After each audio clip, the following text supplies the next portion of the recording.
Israel fue invadido y muchos fueron llevados cautivos a tierra extraña, a Babilonia. Este salmo es un salmo entonces que es un salmo de peregrinación y habla acerca de la cautividad que fue preso el pueblo de Israel. También de aquí sacamos varias aplicaciones en nuestra vida espiritual. El Salmo 126, yo le puse por título La búsqueda de los sueños. La búsqueda de los sueños.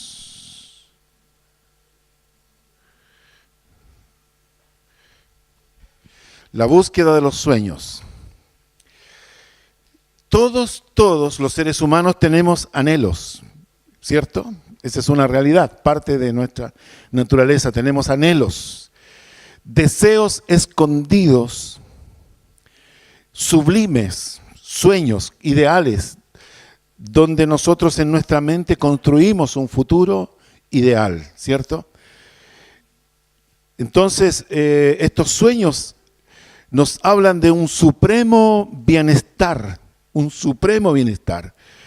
el máximo de las aspiraciones más nobles que pueden tener las personas. Y en esas aspiraciones nobles, en ese supremo bienestar, no está considerado el bienestar material. Es parte de un, digamos, de un todo. Por lo tanto, cuando hablamos de esto, estamos hablando de que cada ser humano tiene estas aspiraciones. La realización de los sueños a veces depende de un sinnúmero de factores y muchas veces ajenos a uno mismo. No depende de nosotros. No podemos nosotros cambiar circunstancias, por ejemplo. Hay elementos externos que no siempre nosotros podemos controlar o manejar. Por lo tanto, a la gente dice y le atribuye esto al factor suerte, ¿cierto? La suerte se me dio, o el factor suerte, o tuve la suerte. Y cuando se refiere a eso, se refiere a aquellos factores que no puede controlar. Para nosotros, los creyentes en Dios, la suerte no existe. La suerte, nuestra suerte, está en las manos de Dios, porque también va como sinónimo decir suerte, también destino, ¿cierto? Nuestro destino está en las manos de Dios. Y eso es importante. Otras veces las personas invierten todo lo que pueden, todo lo que tienen, todos sus esfuerzos, todos sus recursos, y trabajan incesantemente para alcanzar esas metas y sus sueños. Y pienso que está bien de que una persona proyecte su vida hacia un futuro deseable, pero que en ese viaje, ¿cierto? Esta trayectoria esté acompañado del esfuerzo personal, de una persona que se proponga obtener y conseguir sus sueños. Hoy día, por ejemplo, está en las noticias este joven futbolista tocopillano Alexis Sánchez. Fue un niño que soñó desde muy pequeño que el deporte iba a ser su profesión y que él no quería ser término medio, mediocre, ¿cierto? Mediocre. No quería ser de ese montón, sino que él quería ser el mejor. Y curiosamente, él se esforzó, desarrolló habilidades, puso mucho empeño, trabajó incesantemente y logró ir destacándose. Se destacó en su medio, su club humilde que lo acogió, le dio oportunidades, pero después fue subiendo. Y hoy día ese joven está en su pueblo promoviendo también esto en los niños, en los pequeños deportistas de su pueblo. el campeonato por un sueño, algo así se llama. Un campeonato que él promueve, financia. Hermanos, porque en realidad esto es tan legítimo del ser humano. Lo meritorio de este joven es que él vuelve a sus raíces, vuelve a su barrio, vuelve a su tierra, sus amigos, sus parientes, etc. Por lo tanto, los sueños nacen en el espíritu de las personas. Los sueños nacen en nuestro espíritu. Y cuando la adversidad los golpea, la esperanza comienza a tomar fuerza en el corazón de que la realidad en algún momento pueda cambiar. En realidad, los sueños son una facultad que Dios nos da, nacen en nuestro espíritu. Y aunque sea tan adverso el panorama, tan crítica la situación, tan dolorosa, tan triste, que podemos ir alimentando en nuestro espíritu el que la realidad pueda cambiar. La esperanza, dicen algunos, es lo último que se pierde. Y yo creo que todos los seres humanos tenemos esto como parte de nuestra naturaleza. También nosotros en este salmo vamos a ver que es una declaración confiada, expresada poéticamente, acerca de cómo es Dios y cómo Dios interviene. Y eso es lo hermoso de este salmo, cómo Dios interviene en las personas para que éstas puedan alcanzar sus sueños. Mire qué importante. Es decir, yo puedo soñar y puedo soñar gratuitamente y puedo poner todo mi esfuerzo. Pero dijimos, hay factores ajenos a nosotros que nos facilitarán la obtención de nuestros sueños o simplemente las circunstancias impedirán que nosotros realicemos nuestros sueños. Entonces, decimos que la esperanza se alimenta en medio de la adversidad, pero los sueños tienen que ir acompañados también de fe. Y de fe en Dios. No de fe en sí mismo, sino que fe en el Señor. Porque solo Dios puede intervenir en las circunstancias. Solo Dios puede cambiar realidades. Solo Dios puede hacer un vuelco en el destino, en la suerte que puedan tener una persona, un pueblo o una nación. Qué importante es analizar esto y ver cómo Dios comienza a dar una respuesta, tal vez a los anhelos, a los sueños escondidos que tenían estas personas que estaban sufriendo en la cautividad. Sabemos, y lo estudiamos en la palabra, de que Ciro fue el que firma el edicto que permite el regreso de los que estaban cautivos, que comiencen a volver a su pueblo, a Jerusalén. Pero sí también vemos en la misma palabra que fue Dios el que tocó el corazón de este gobernante para que él firme esta autorización.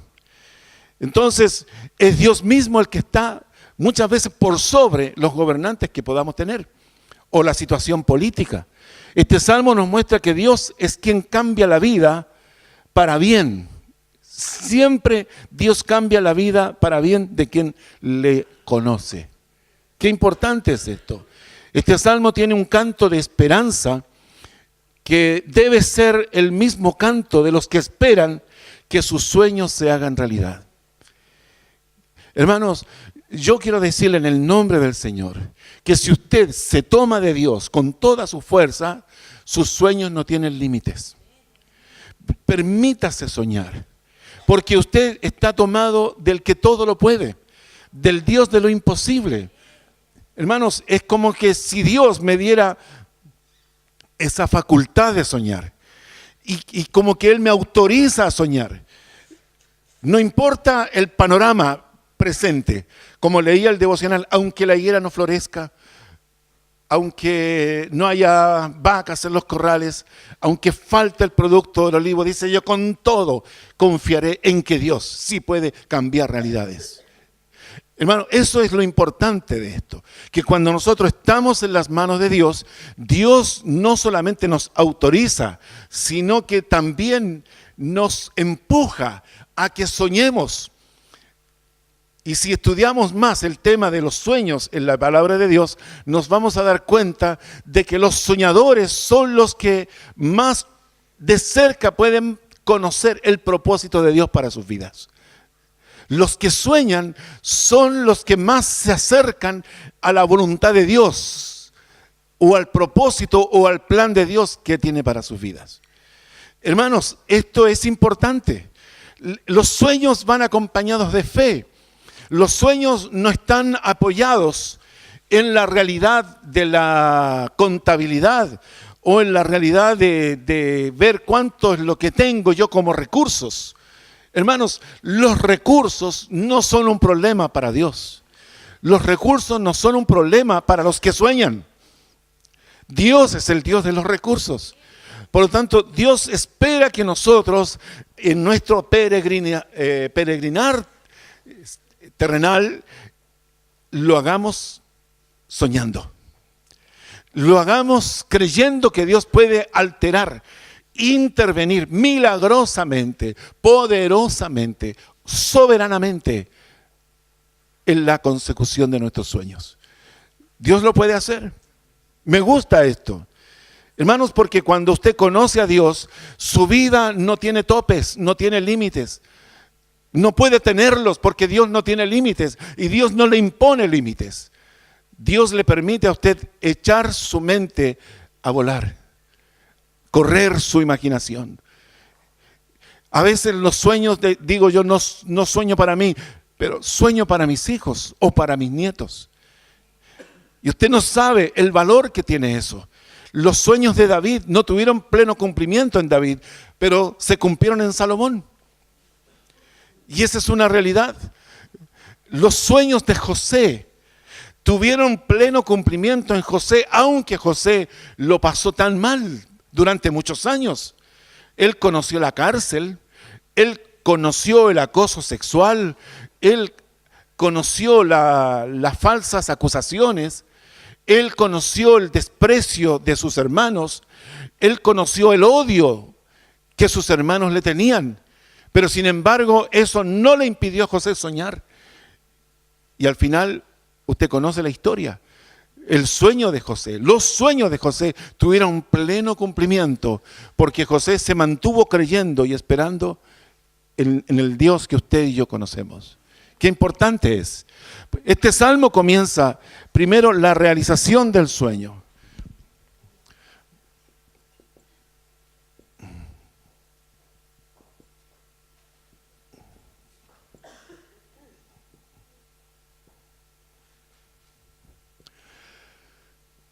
Versículo 1.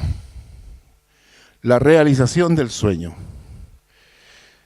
Dice: cuando Jehová hiciere volver la cautividad de Sión, seremos como los que sueñan. Cuando el Señor hiciere volver a los cautivos, cuando el Señor se hace real, interviniendo en aquellos que están cautivos. La obra de Dios, o Dios obrando, rescatando cautivos, porque eso es.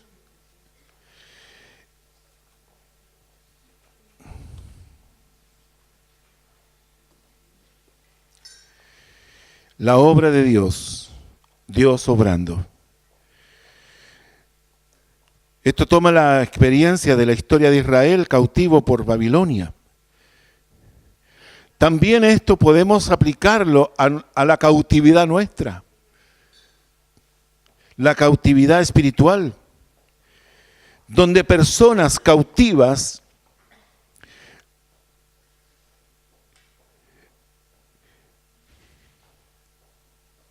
es decir, personas que no son dueñas de sí mismos.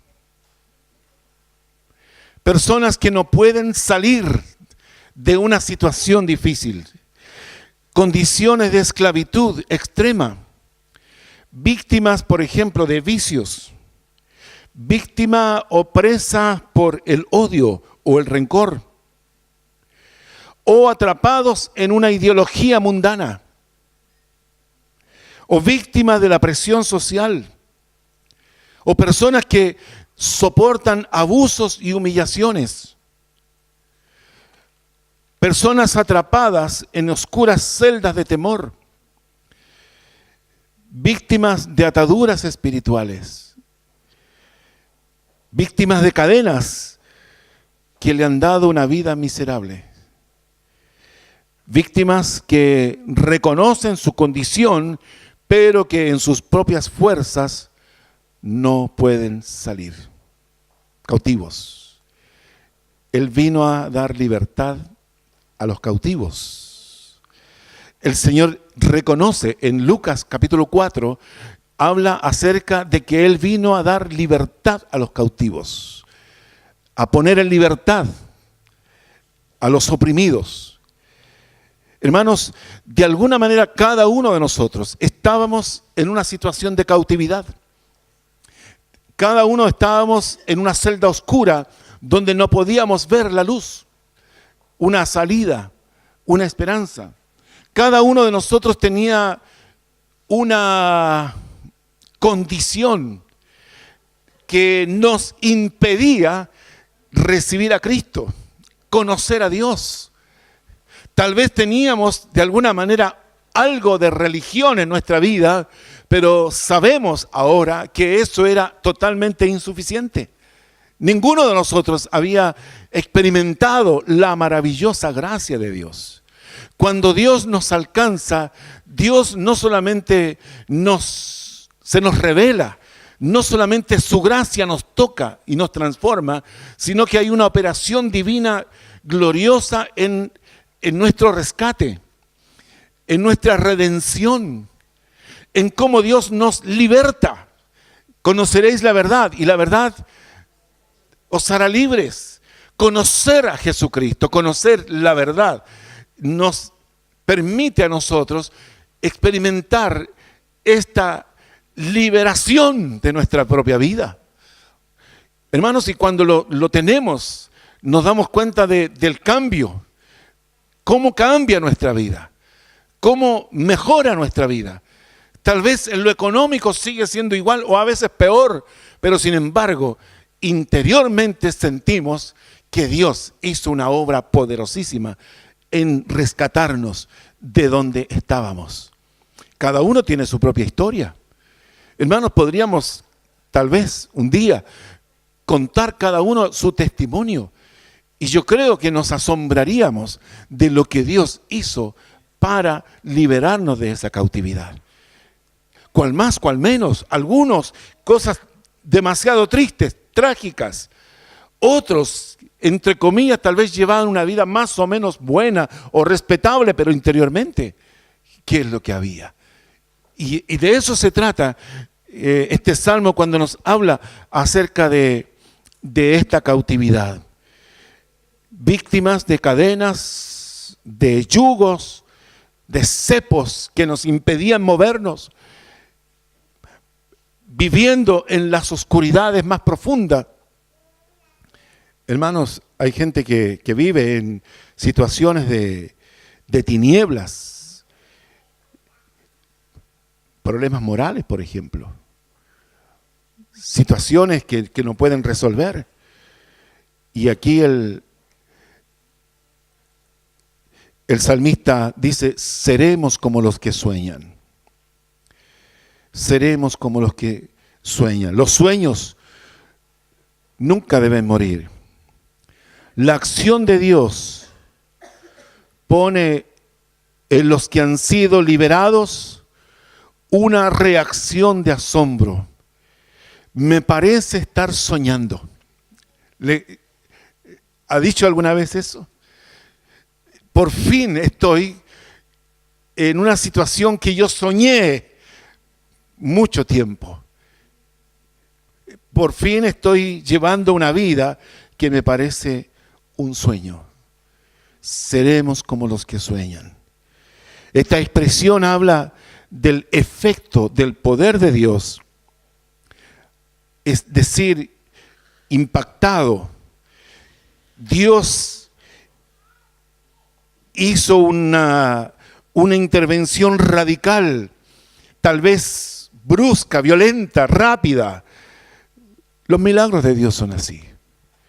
Hermanos, yo creo que cuando usted recibió a Cristo como Señor y Salvador de su vida, usted dio un paso sencillo a través de una oración breve donde puso toda su fe en esas palabras y pasó al otro lado y dijo, no sentí gran cosa, pero a medida que va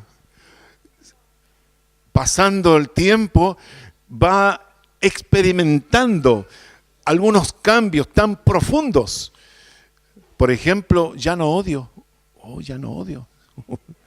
Oh, ya no digo garabatos, por ejemplo. Oh, ya no le tengo rencor a esta persona. O ya no me dieron ganas de hacer esto. Usted póngale nombre. Tantos cambios. Oh, ahora entiendo la Biblia y me gusta leer la Biblia. Antes me daba sueño y no la entendía. Ahora me apasiona. ¿Cuántas cosas más, hermanos? El disfrutar de una oración. El disfrutar de un culto. Porque antes, cuando no conocía a Dios, venía a la iglesia, pero ahí estaba, ¿cierto? Atado, literalmente, espiritualmente atado. Y ojalá que no me hagan levantar las manos. Que no me hagan palmear. Que no me hagan hablar. Cosas como esa. Eso nos hablan de una cautividad. La persona no puede expresarse. Está allí totalmente restringido, controlado. ¿Usted sabe por quién? Pero la gracia de Dios. Dios vino a cambiar esa realidad. Dios se manifestó y Dios cambió la realidad y esa persona ahora puede decir libre. Soy libre en el Señor. Él intervino en mi vida. Él me rescató. Él hizo este cambio tan radical en mi corazón. Seremos como los que sueñan. Hermanos, cuando hablamos de sueños, estamos hablando de estados ideales de nuestra propia vida. Por ejemplo, las consecuencias. Veamos ahora, número 2. Las consecuencias de los sueños.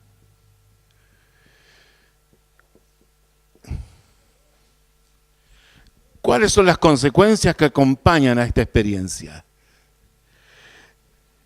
Dice, ¿cuándo? Dice el versículo 1, ¿cierto? Cuando el Señor, nadie más que el Señor, cuando el Señor hiciere volver la cautividad de Sión, cuando el Señor interviene haciéndonos regresar a su presencia, cuando el Señor interviene en nuestra vida, dice, seremos como, es decir, se manifestarán, se harán realidad los sueños. Y dice el versículo 2, entonces, es decir, a partir de ahora, solo entonces, antes era imposible, solo entonces, cuando el Señor nos hace, ¿cierto? Nos liberta, solo entonces. Y aquí vemos los efectos. Dice como número 1, nuestra boca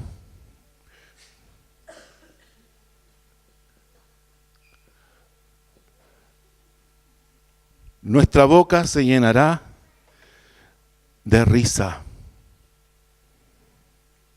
La boca que antes era solo lamentos, la boca que antes era solo quejas, la boca que antes solamente tenía negativismo, ahora se abre para reír. ¡Wow! Qué importante cambio. Cuando el Señor te liberta, recuperas el buen humor. El enojón se quedó solo afuera, ¿cierto? Ahora el Señor dice que tu boca se llenará de risa. Hermanos, yo no sé si usted ha vivido la experiencia de reír de felicidad. Hermanos, en el mundo pocos lo consiguen, pero los que están en Cristo, su boca se llena de risa. Sí, usted puede reír de un chiste tonto. El hermano Gerardo puede contar un chiste y usted puede reírse. ¿Verdad? ¿Verdad? Chistes como sin sentido a veces, pero lo celebramos y lo disfrutamos, ¿sí o no?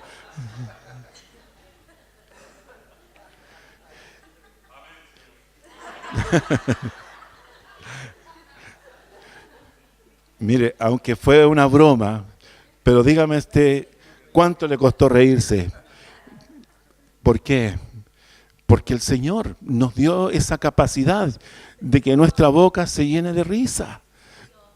Y podemos reírnos de nosotros mismos, nos reímos de nuestros defectos, o nos reímos de las cosas que tal vez no funcionan, donde la gente a veces sufre de impotencia. Usted simplemente da vuelta a la página y se ríe del problema, se ríe de la situación, se ríe aún de su propia desgracia, se ríe de su necesidad.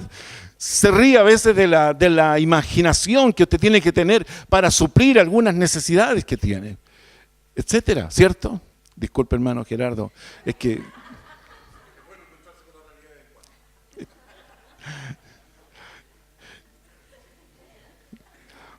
bueno, solamente dije en la confianza que le tengo al hermano Gerardo, tomé su nombre, pero en realidad no sé si me contaba algún chiste alguna vez. ¿Ah? Dos. No calificaron para entrar en el repertorio. Bueno, hermanos, pero es así. La boca se llena de risa. El ambiente de un hogar, ¿cómo cambia cuando está el Señor? ¿Cómo es diferente la sobremesa, la conversación en la familia? Porque la boca se ha llenado de risa. Segundo, la lengua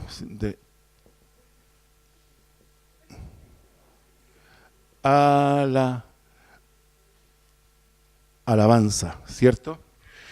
Nuestra lengua de alabanzas. Ahora en nuestra lengua hay un nuevo canto, hay una canción nueva. Trato de ensayar y de repetir los cantos de la iglesia. Eso es lo primero que una persona que ha sido libertada, es lo primero que se propone, memorizar las canciones. Hay una nueva alabanza. Hay un reconocimiento a Dios lleno de gratitud, porque su Señor fue quien le libertó, el que derrotó su enemigo con todas las potestades y que le tenían a usted atrapado. El Señor pudo vencerlo. El que cortó esas cadenas, el que le sacó del cepo, el que le sacó de la oscuridad de la celda, el que abrió la puerta de la cárcel, fue el Señor. Por lo tanto, fluye un reconocimiento permanente de alabar al Señor. Puede ser una canción, puede ser un himno, puede ser una poesía, puede ser una oración, puede ser una expresión de gratitud, como sea, hermanos, pero nuestra lengua ahora cambió el chip. Hay un chip nuevo, ¿cierto?, que es la alabanza del Señor. También lo tercero como efecto es los demás que dicen, los que te rodean, los que te conocen, los que conocen tu historia, los que conocen tu vida, los que te tenían miedo.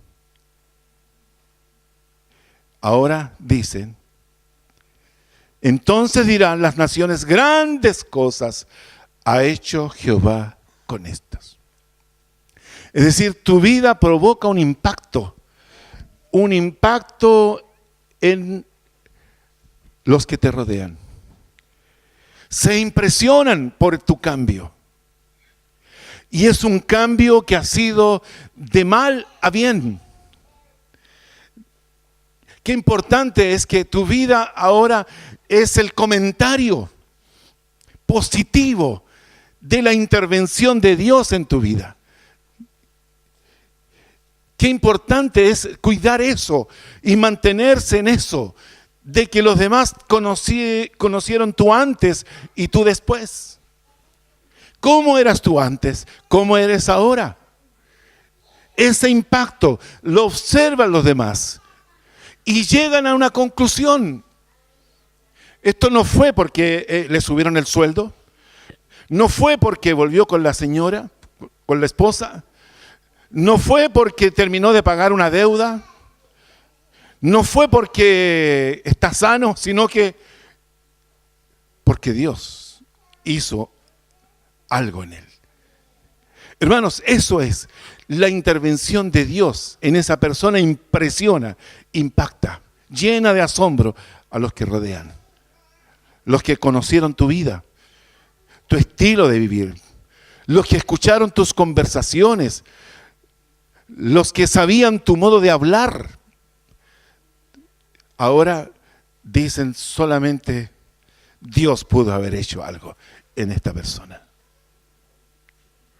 ¿Es así o no es así? Entonces, hermanos, las consecuencias de los sueños hablan de nuestra boca, nuestra lengua, el impacto social, ¿cierto? Y también lo que nosotros mismos decimos.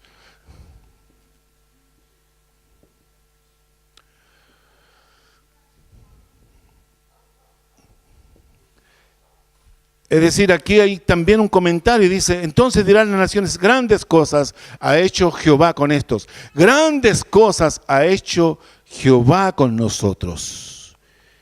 Es decir, uno también tiene que llegar a la misma conclusión. Dios lo hizo.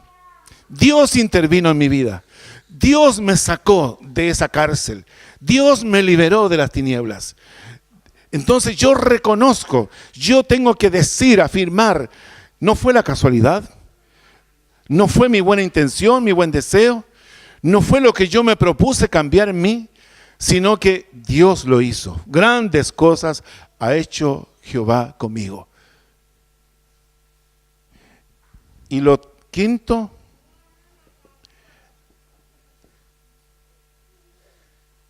estaremos alegres. Y estaremos alegres. Ya no hay tristeza, ya no hay depresiones. Sí, tal vez era una persona usted con una tendencia a la depresión. Ya no hay desánimo, ya no hay desaliento, ya no hay pesimismo. Porque a veces evaluamos todo y llegamos a una conclusión pesimista. Ahora no. Sabemos que con el Señor todo es posible. Con Él somos siempre más que vencedores. Ya no hay lamentos. Estaremos alegres. Es decir, su forma de hablar cambió. Su lenguaje cambió. Su forma de mirar la vida está acompañado de un optimismo que no es optimismo, es fe, es confianza en Dios. Eso es mejor que ser optimista. El optimista tiene como una actitud mental, ¿cierto? Pero lo nuestro es nuestra confianza en lo que el Señor hace. Entonces, hermanos, estas serían las consecuencias. Borramos y seguimos.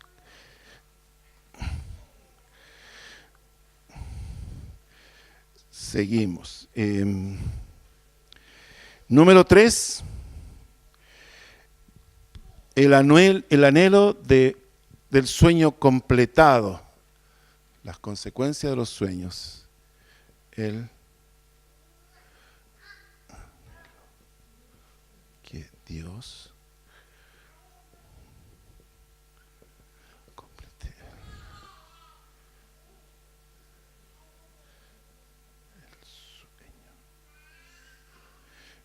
el sueño. Este versículo es un versículo que está, el 4, y es una oración. Dice: haz volver nuestra cautividad, oh Jehová, como los arroyos del Negev. Es decir, aquí vemos que solo una parte regresó y otra parte quedó cautiva.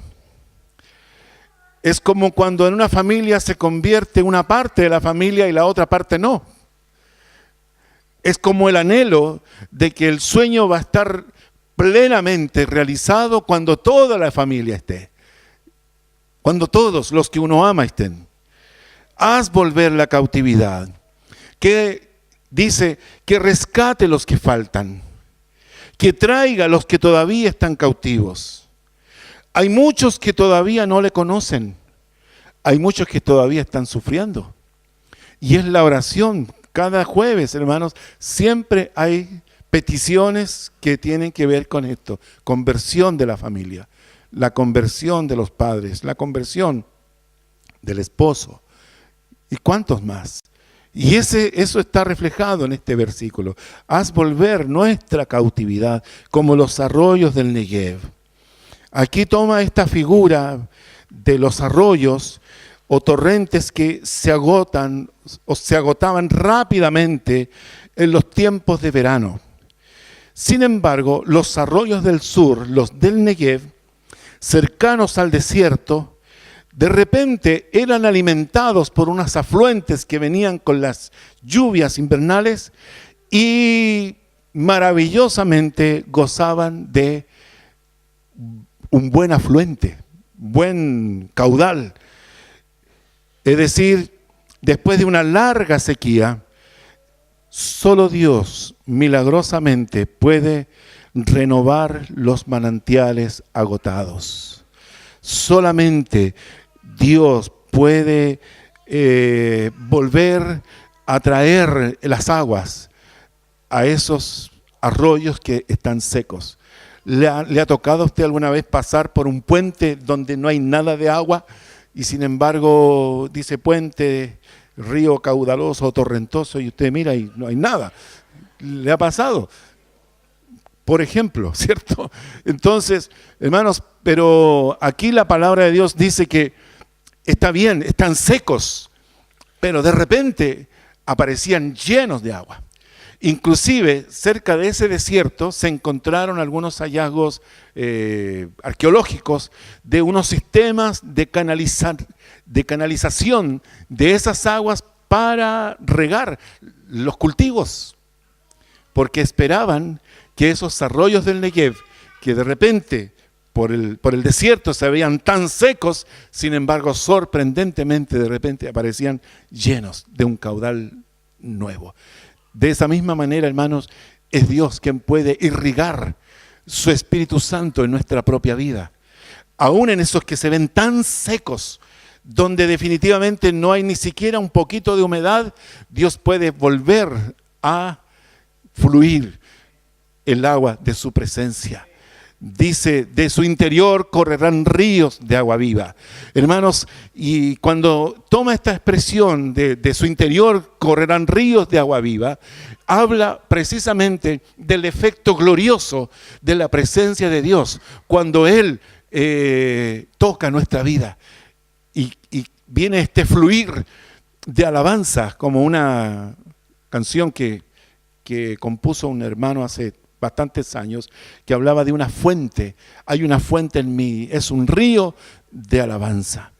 Y eso toma de la entrevista del Señor con la mujer samaritana. Le dice, de cierto te digo que el que cree en mí, de su interior correrán ríos de agua viva. Ese es el anhelo. Las mismas aguas que le han saciado a usted, en su oración pueden también incluir aquellos que todavía no han llegado y que puedan también conocerle. Qué hermoso es eso, hermanos. Cuando la familia completa puede decir que conoce a Dios y sirve a Dios. Número 4. Mientras espero que el sueño sea realidad.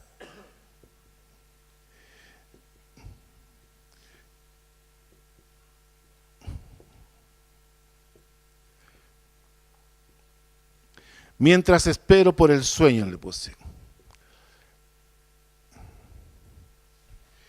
¿Qué puedo hacer? ¿Qué puedo hacer cuando estoy esperando que el sueño se haga real? Que esa persona que yo amo también experimente una boca llena de risa, una lengua llena de alabanza, y lo que provoca también el asombro de quienes nos conocen. ¿Qué puedo hacer mientras espero que el sueño sea realidad? Yo debo primero sembrar. Los que sembraron con lágrimas. Este es el acto de fe que todo verdadero hijo de Dios debe mantener siempre su morral con las semillas y sembrar.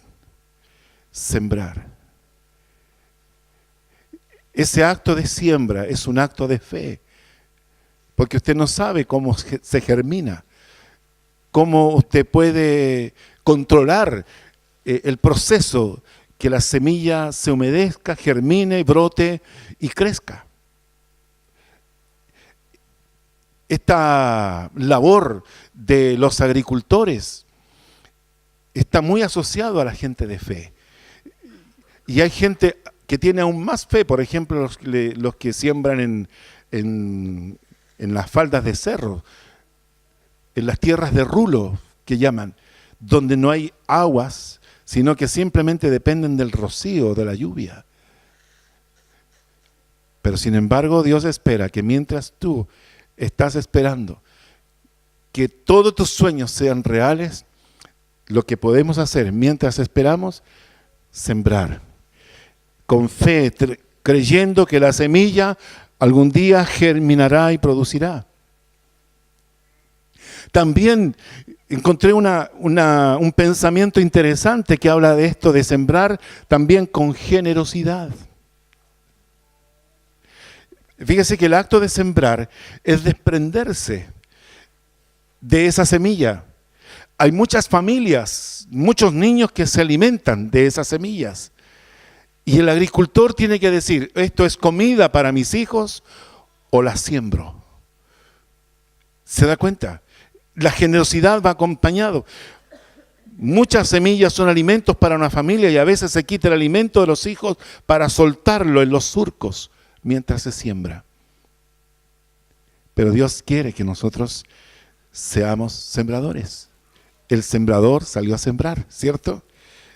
Una parte cayó a la orilla del camino, otro cayó entre espinos, otro cayó en pedregales, otro cayó en buena tierra.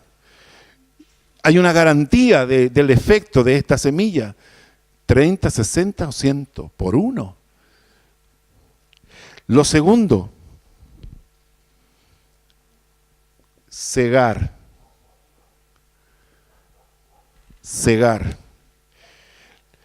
La siega es la recompensa del que siembra. La siega es la respuesta al paso de fe. La siega está acompañada de la espera.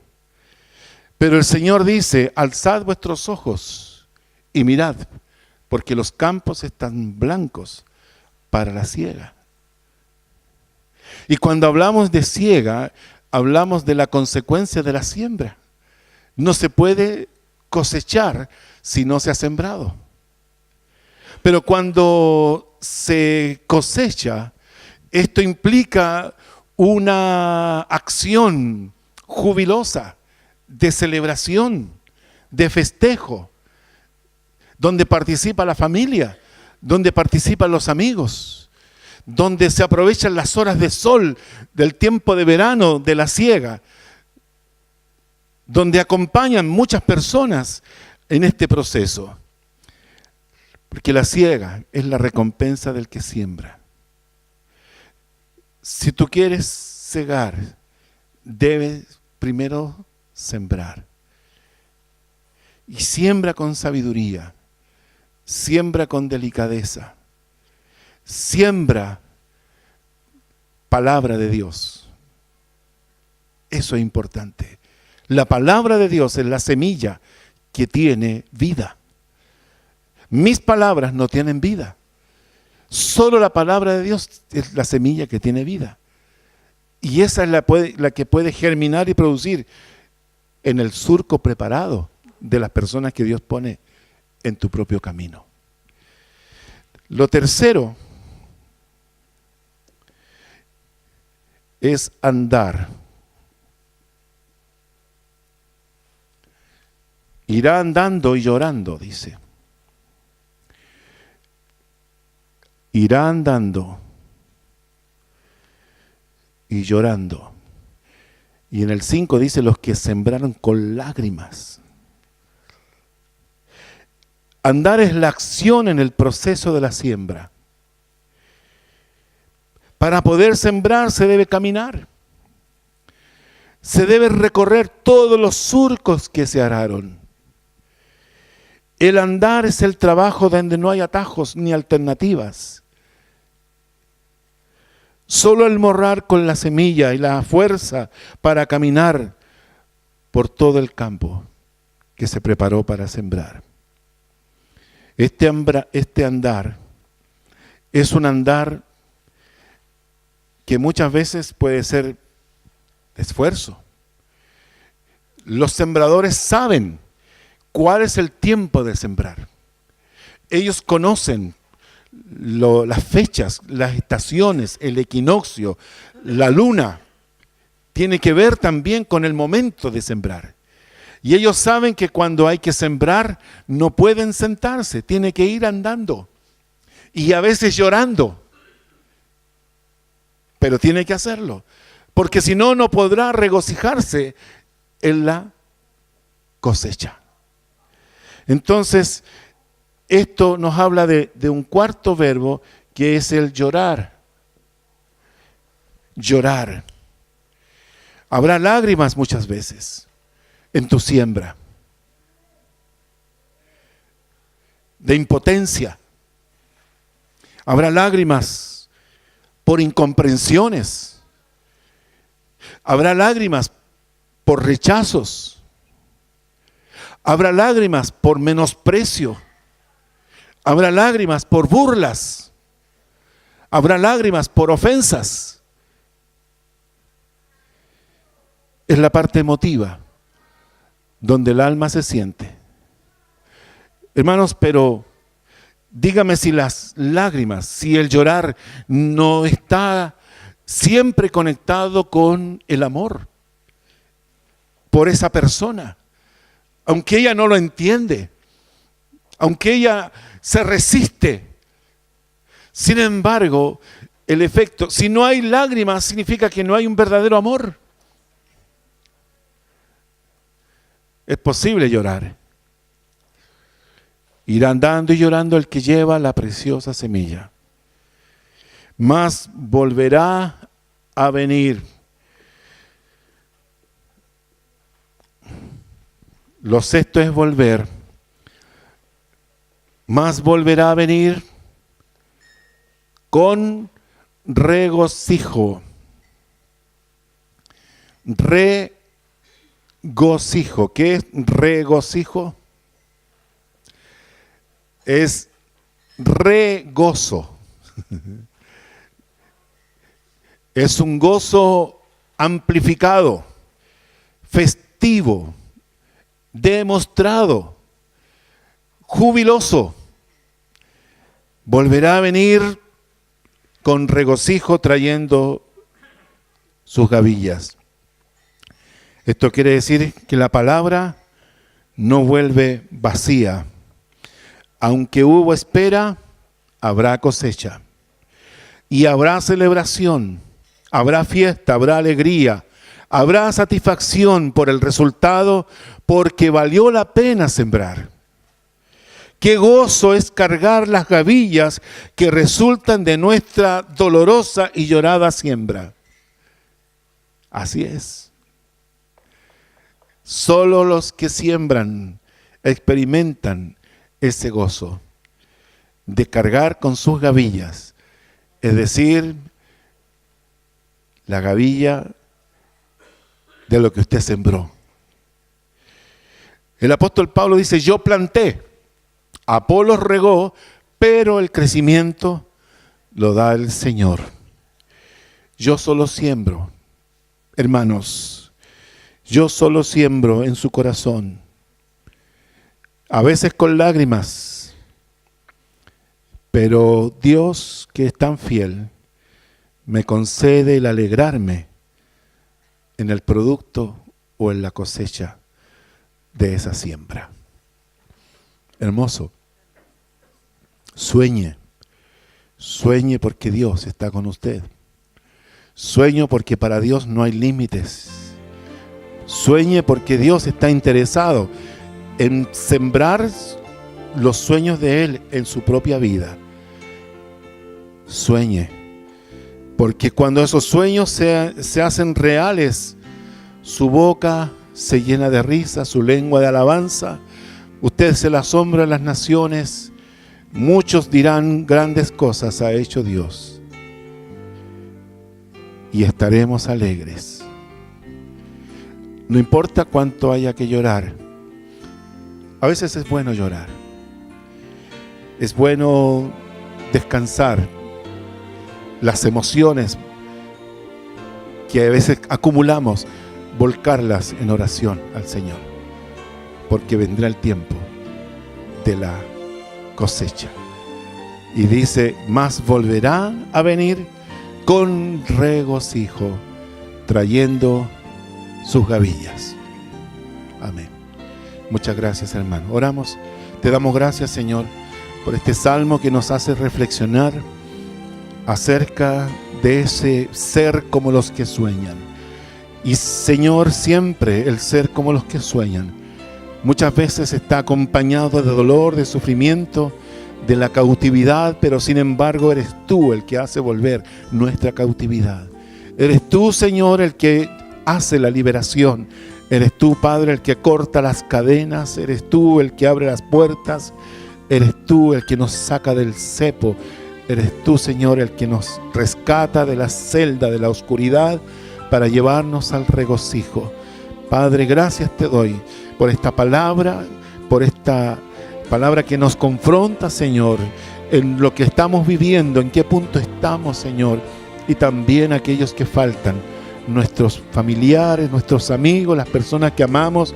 Tal vez, Señor, ellos no han recibido tu evangelio todavía, pero tu palabra nos habla del proceso de sembrar, de llorar, de andar, Padre, porque vendrá la hora en que podremos cegar y volveremos a ti, Señor, con regocijo, trayendo esas gavillas.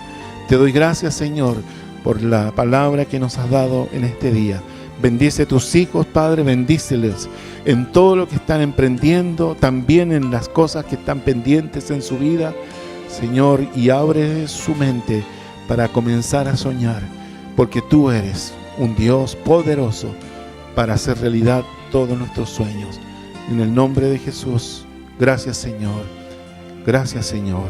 Amén.